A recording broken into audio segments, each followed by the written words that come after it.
Hello, it's Reija and welcome to another video. Today I'm going to share with you all of the best graphic novels I read in 2018. These are all the graphic novels that I feel will be my all-time favorites going forward and ones that I want to revisit and that I have kept thinking about throughout the year. So without further ado, let's get started.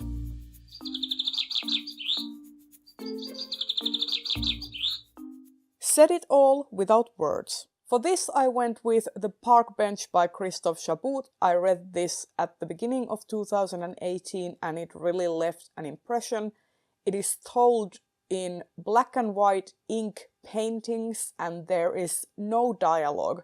The whole graphic novel is told in images and these kinds of vignettes into people's lives as they pass this lonely park bench.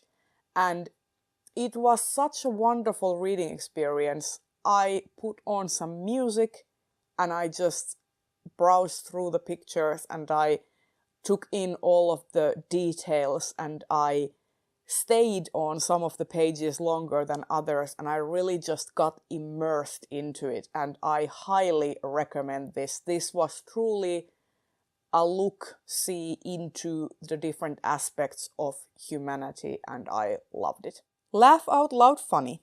For this I went with The 100 Nights of Hero by Isabel Greenberg. This is the kind of humor that I really like. Dark, witty, kind of dry. The kind of humor that makes you chuckle even if you don't want to.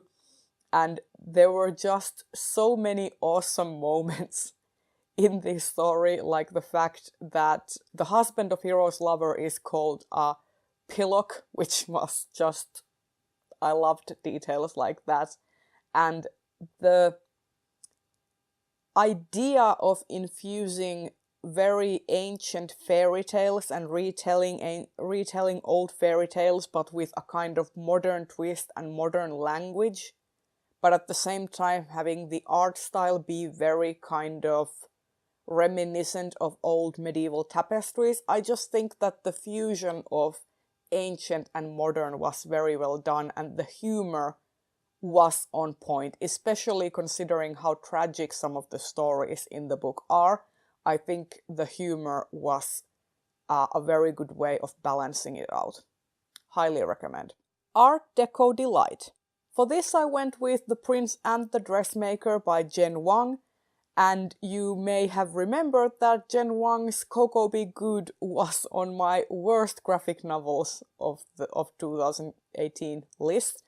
And I'm happy to inform that The Prince and the Dressmaker was in every way a better, more cohesive, more balanced and more well-rounded reading experience than Coco Be Good. So you can really see that Jen Wang has improved as an artist, a storyteller, and she really has the capacity to pull at your heartstrings.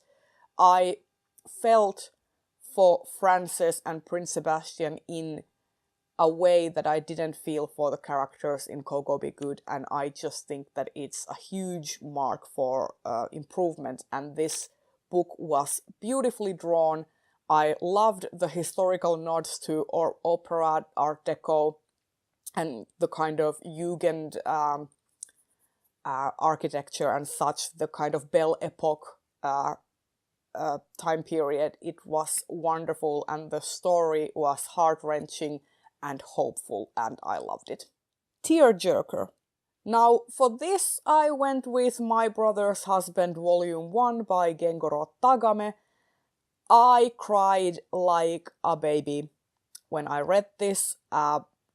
It was such a gut-wrenching emotional experience. The story deals with some very heavy topics such as sibling estrangement, homophobia, grief, death of a sibling, death of a partner, raising your children without prejudice, and fearing that your child has to deal with prejudice, things like that. It deals with very heavy topics, but it does it in a very light-hearted, hopeful way that gives you a sense of elation, and I really love this story a lot. Can't wait to read the next one. And finally, one to look out for. The graphic novel that I want everyone to read, or graphic novel series in this case, is a manga called The Promised Neverland by Kaiu, Shirai and Posuka Demizu. This is hands down one of the best mangas that I've read in a long time. It has made me emotionally invested in all of the characters. The world building is stellar. There is constantly new things to find out, new Easter eggs strewn through the story, through the narrative. There is the way the world is built feels like you are constantly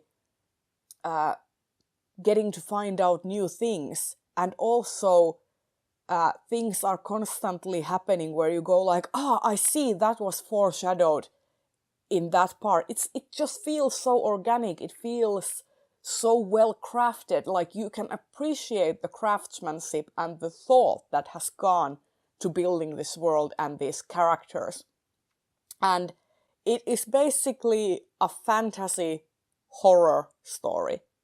It is about these children who live in this orphanage, and they find out this terrible secret that's lurking behind the facade of the orphanage, and then they have to decide how they are going to survive the situation. And it is such a well-developed story, and I really want more people to read it. 7 volumes are out currently in English. The 8th volume is being released in February. I can't wait. I love this series, and honestly, what are you waiting for? Please go and read it. Like, seriously. Please. Please. And there you have it. Those were all of the best graphic novels that I have read in 2018. I hope you liked this video. If you did, please consider giving it a thumbs up. And I will see you in another video very soon. Bye bye!